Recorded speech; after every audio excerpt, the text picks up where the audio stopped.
सुरू.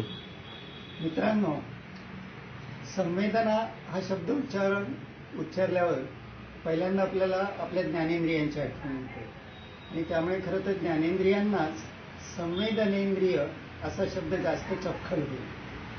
म्हणजे आपण डोळ्यांनी बघतो, कानांनी ऐकतो, जिभेने चव घेतो, नाकाने वास पाहतो आणि शरीराच्या सगळ्या त्वचेनी आपण स्पर्श पाहतो. गार आहे का, गरम आहे का, खरखरीत आहे का, मऊ आहे का, असं सगळं पाहतो. आणि त्या पाहण्यातनं आपल्याला काहीतरी जाणीव होते. त्याला म्हणायचं संवेदना. अगदी शास्त्रीय शब्द वापरायचा तर त्याला फक्त वेदना असं म्हणतात. मग हा सम कुठून आला? तर या वेदना म्हणजे शरीरातल्या मज्जातंतूंमध्ये काहीतरी विजेचा प्रवाह सुरू होतो. शब्दशः विजेचा प्रवाह सुरू होतो आणि तो मग आपल्या मेंदूपर्यंत जातो. आणि मेंदूमध्ये काय होतं की हे काहीतरी एक प्रतिमा आली फक्त. तर समजा माझ्यासमोर हा कॅमेरा आहे, तर त्या कॅमेऱ्याची प्रतिमा माझ्या डोळ्यातनं आत गेली, पण तो कॅमेरा आहे हे कळणं म्हटलं की त्या वेदनेची संवेदना झाली. म्हणजे इंग्लिशमध्ये सेन्सेशन जे होतं त्याचं परसेप्शन झालं. त्याला काहीतरी अर्थ येऊन चिकटला की मग त्याला संवेदना म्हणायचं.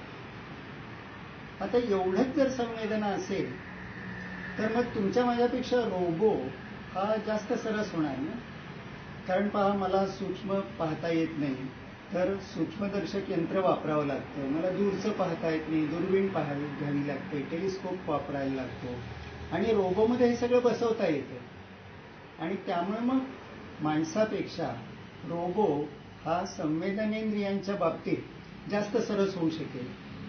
आणि पुन्हा त्या संवेदना हव्या कशाला असतात? माणसाला म्हणा किंवा प्राण्यांना म्हणा, तर त्यातून माझ्या परिसरात काय काय चाललेलं आहे हे मला कळलं पाहिजे आणि त्यातून मला स्वतःला बचावता आलं पाहिजे, स्वतःचा बचाव करता आला पाहिजे. म्हणून मग त्यासाठी सर्व्हायव्हलसाठी म्हणून ही सगळी संवेदनेंद्रियांचा विकास झाला. मग त्याला मी काहीतरी अर्थ दिला, तो माझ्या पूर्वानुभवानं दिला. मग हे पुढचं अर्थ लावणं जे आहे हे सुद्धा आता रोबोला यायला लागलेलं आहे. मशीन लर्निंग म्हणतात, आर्टिफिशियल इंटेलिजन्स म्हणतात. म्हणजे कृत्रिम बुद्धिमत्ता वापरून आणि नवीन शिक्षण घेणारं असं यंत्र तयार करून आता रोबो जास्त जास्त प्रगत व्हायला लागलेलं आहे. बरं, मी जेव्हा माझ्या भोवताली काय चाललेलं आहे हे जाणून घेतलं, त्याची संवेदना झाली, त्याला मी अर्थ लावला, तर त्या सगळ्यात मला काहीतरी कृती करायची असते. कृती करायच्या बाबतीत म्हटलं तरी रोबो माझ्यापेक्षा जास्त सरस होतो. मी काही चंद्राच्या जमिनीवर उतरून किंवा मंगळाच्या जमिनीवर उतरून तिथले नमुने गोळा करू शकत नाहीये, पण रोबो ते करू शकतो. कुठेतरी गटारात उतरून घाण साफ करायची आहे. माझ्यासारखा माणूस जर उतरला तर विषारी वायूने मरतात. आपल्या देशात किती माणसं मरतात अशी. तिथे रोबोला खाली पाठवता येतं. समुद्राच्या तळाशी काहीतरी जहाज बुडालेलं आहे, त्याच्यात म्हणे खजिना अडकलेला आहे, तो खजिना वर काढायचा झालं तर रोबोला पाठवता येतं. आणि इथे माणूस पोहोचू शकणार नाही, धोक्याच आहे माणसाने जाणं, तर त्याला ते जमणारच नाहीये. अशा सगळ्या ठिकाणी रोबो जाऊ शकतो. मग माणूस आणि रोबो अशी जर तुलना संवेदनेच्या बाबतीत केली, म्हणजे काहीतरी परिसर समजावून घेणं आणि त्याच्यावर कृती करणं, एवढ्या बाबतीत जर केली तर रोबो नक्कीच सरस झाला की नाही. पण रोबो सरस आहे तसाच नीरस सुद्धा आहे. पण त्या रोबोला रस काही कळत नाहीये त्यातला. म्हणजे काय आहे की माणसाला जेव्हा संवेदना होते त्या संवेदनेच्या पाठोपाठ लगेच सुखाची किंवा दुःखाची जाणीव होते. मगाशी मी म्हटलं की मूळ शब्द तर वेदना असाच आहे. त्या वेदनेबाबत असं म्हटलेलं आहे की अनुकूल वेदनीयम सुखम आणि प्रतिकूल वेदनीयम दुःखम. म्हणजे कळलेली जी संवेदना आहे त्याने जर मला सुख झालं, बरं वाटलं, तर मला सुखाची जाणीव होते. आणि त्रास झाला तर दुःखाची जाणीव होते. आणि त्यामुळे मग सुख आणखीन मिळवावं असं वाटतं आणि त्यामुळे सुख प्राप्तीच्या दिशेने मला प्रेरणा मिळायला लागते. आणि दुःख त्रासदायक जे आहे, दुःखदायक आहे, ते टाळावं असं वाटतं आणि त्यातून दुःख निवृत्तीच्या प्रेरणेतनं सुद्धा मी कामाला लागतो. तरी सुखाची आणि दुःखाची जी जाणीव आहे ती मात्र रोबोला नाही आहे. आता लोक असं म्हणतात की रोबोला प्रत्यक्ष सुखदुःखाची जाणीव देता येणार नाही, पण त्याला तसा अभिनय करायला लावता येईल.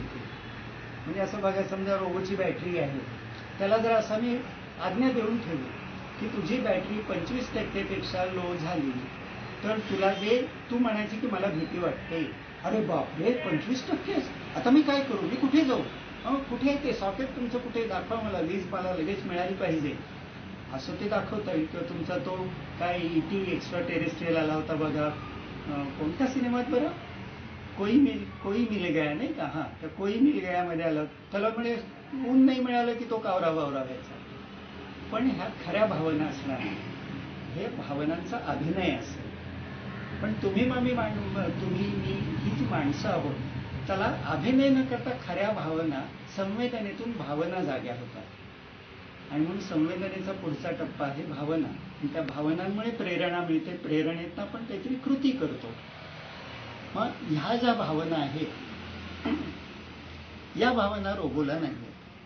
आणि म्हणून माझा माणूस पण जर कशात असलं तर नुसत्या संवेदनेमध्ये नाहीये, तर त्या संवेदनेचं रूपांतर भावनेत, भावनेचं प्रेरणेत, आणि प्रेरणेचं कृतीत रूपांतर जर मी करू शकलो, आणि ती कृती म्हणजे स्वतःहून सांगितली. रोबो कृती करतो, पण त्याला जी आज्ञा दिलेली त्याचीच कृती करतो. तर स्वयंप्रेरणेवर जर मी काही कृती करू लागलो तर मी रोबोपेक्षा वेगळा झालो. आता ह्याच्यात आणखीन एक निसर्गाने गंमत दिलेली आहे बघा आपल्याला, त्याला म्हणतात मिरर न्यूरॉन्स. म्हणजे दर्पणाचं काम करणाऱ्या, आरशाचं काम करणाऱ्या मज्जापेशी, मेंदूतल्या मज्जापेशींना म्हणतात न्यूरॉन. तर त्या न्यूरॉनचा एक असा गट सापडलेला आहे की तो आरशासारखं काम करतो. म्हणजे काय की दुसऱ्या एखाद्या व्यक्तीला त्रास होताना पाहिला तर, समजा दुसऱ्या एका व्यक्तीचं, माझी आई भाजी कापते आणि भाजी चिरता चिरता तिच्या बोटाला कापलं आणि रक्त यायला लागलं, तर माझ्या बोटाला कापल्यावर जशी संवेदना होईल तशी संवेदना बरोबर माझ्या मेंदूत उमटू शकते. हे उमटू शकण्याचं काम जे आहे ते ह्या मिरर न्यूरॉन्स, दर्पण मज्जापेशींकडे आहे. आणि या दर्पण मज्जापेशी पिंक शेपटीची वानरं आणि माणूस या दोघांच्यात सापडलेले आहेत. म्हणजे बघा आता काय हे झालं की प्रत्यक्ष माझं बोट कापलं तरच मी धावपळ करून ते रक्त थांबवण्याचा प्रयत्न केला असं नाही, तर आईचं बोट कापलं, बहिणीचं बोट कापलं, भावाचं बोट कापलं तरी सुद्धा मला त्या वेदना जाणवण्याची सोय आहे. आणि जर त्या मला जाणवल्या तर मग मी सुद्धा मलमपट्टी करायला धावायला पाहिजे. आणि मग नाही शेलाच आहे, शालच आहे, जमत नाहीये, तर लगेच पदर, भरजरी साडीचा पदर सुद्धा फाडून त्याची मलमपट्टी करायला धावणारे आपल्याकडे उदाहरणं आहेत. आणि त्यामुळे मला त्याला म्हणजे सहानुकंपा, इंग्लिशमध्ये एम्पथी असं म्हणतात. तरी सहानुकंपा माणसाला जाणवू शकेल अशी निसर्गाने तर सोय दिलेली आहे. ती तरी का दिली हो? परत आपली प्रजाती, मानव प्रजाती टिकून राहावी म्हणून. कारण माणूस जर पाहिला तरी म्हटलं रोबोपेक्षाही आणि प्राण्यांपेक्षाही दुबळा आहे. त्याला सुळे नाहीत, फक्त आडनावात सुळे असतात. त्याला मोठा त्याचे स्नायू दुबळे आहेत. नंतर त्याला अंगावर केस नाही आहेत, थंडी सहन होत नाही, ऊन सहन होत नाही. आणि असा दुबळा माणूस जर टिकून राहायचा तर अनेक माणसं एकत्र आली तरच शक्य आहे. मग हे लोकांनी ओळखलेलं होतं की अरे आपल्याला जर जंगली श्वापदाची शिकार करायची झाली तर 10 जण एकत्र आले पाहिजेत, काहीतरी त्याचा डावपेच आखले पाहिजेत. आणि यासाठी मग आपल्याला एकतर भाषेचं वरदान मिळालं आणि दुसरं या मिरर न्यूरॉन्सचं, दर्पण मज्जापेशींचं मिळालं. ज्याच्यामुळे काय व्हायला लागलं की आपण अनुकरणातून शिकायला लागलो. म्हणजे आपल्याला प्रत्येक वेळी हाताला हात धरून अक्षरं गिरवण्याची गरज राहिली नाही. अगदी सुरुवातीला मोठी माणसं त्यांची हौस म्हणून असं करतात, पण आपण लहान असताना आपल्याला कळतच की माझा हात सोडा, मला कळतं ना तुम्ही कसा हात फिरवताय ते मला बघू द्या, मी तसा हात फिरवतो. सुरुवातीला चुकेल, पण मग आपण बघून बघून अशा अनेक कृती करू शकतो. आणि त्याचबरोबर अरे दुसऱ्याला कशाचा त्रास होतोय, मग तो जणू काही मलाच त्रास झालेला आहे अशी सहानुकंपा माझ्यात उत्पन्न होऊ शकते. आणि मग मी दुसऱ्याशी जरा जास्त आपुलकीने वागायला लागतो, जिव्हाळ्याने वागायला लागतो. या आपुलकी आणि जिव्हाळ्यातूनच माणसांचे समाज तयार झाले, समाजातून राष्ट्र तयार झाली, त्या राष्ट्राच्या पलीकडे जाणाऱ्या संघटना तयार झाल्या. आज ती ग्रेटा थर्नबर्ग संबंध तुमच्या पिढीच्या वतीने सगळ्या मोठमोठ्या लोकांना खडसावून सांगते की अरे तुमच्या प्रायोरिटी लिस्टवर मुलं आहेत की नाही.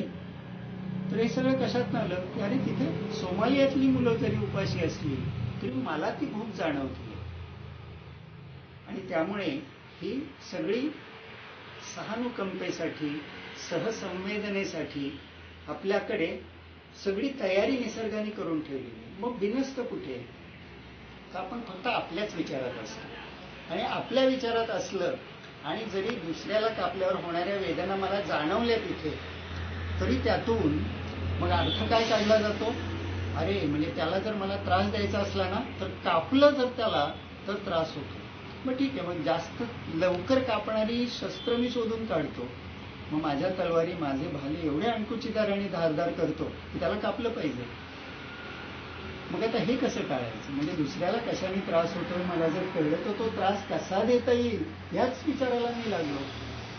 मग ते जर टाळायचं झालं तर त्याला हवीत मूल्य, संस्कार असं आपण म्हणायचो. किंवा मला झालेल्या ज्ञानाचा वापर कशासाठी करायचा, मला कळलेल्या वेदनेचा, दुसऱ्याच्या वेदनेचा वापर कशासाठी करायचा? त्याला मॅनिप्युलेट करण्यासाठी करायचा का त्याचं दुःख दूर करण्यासाठी करायचा?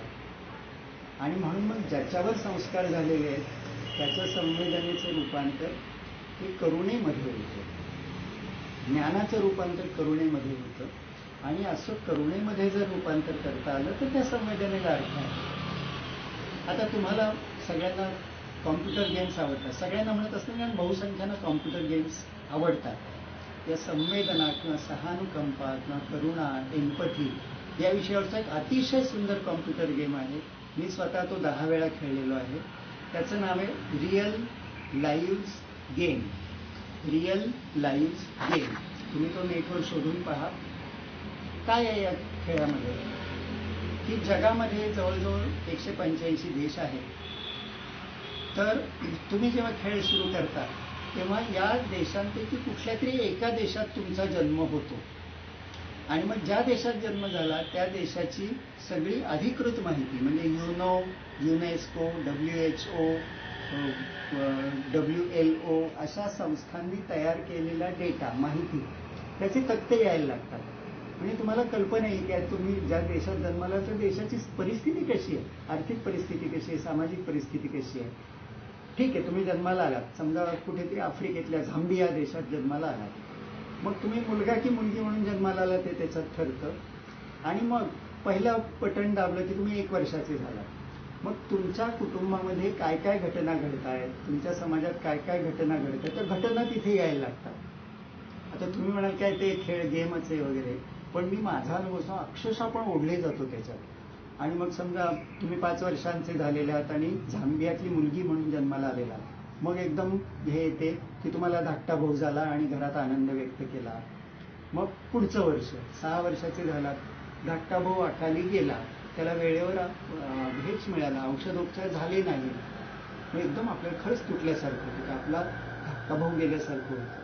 आणि असं करत करत ते मग आर्थिक अरिष्ट आलं, अमुक झालं, तमुक झालं, अशा वेगवेगळ्या घटना घडत जातात. आणि काही वेळा या घटनेत तुम्हाला करण्यासाठी काहीतरी पर्याय दिलेले असतात किंवा आता हे करा किंवा ते करा. आणि असं करत करत शेवटी तुमचा मृत्यू सुद्धा होतो त्या खेळामध्ये. आणि मग तुमच्यावर एक शोक संदेश तयार केला जातो, तो गेमच तयार करतो. किंवा तुम्ही काय 45व्या वर्षी मेला, कारण आफ्रिकेमध्ये आयुर्मध्ये आता कमी आहे, तर तुमचं आयुष्य अमुक अमुक पद्धतीने गेलं. मग आपण विचार करतो आणि काय आला प्राणी जन्मासी आला आणि काय केलं काय या 40 वर्षात, 45 वर्षात, मग काय बदलता आलं असतं. तर अशा प्रकारे हा रिअल लाईव्ह गेम तुम्ही जर खेळून पाहिला तर ह्या सगळे जे काही शब्दातनं मी सांगितलं त्यापेक्षा जास्त प्रभावी रीतीने तुम्हाला संवेदना म्हणजे काय त्याचा अर्थ कळेल.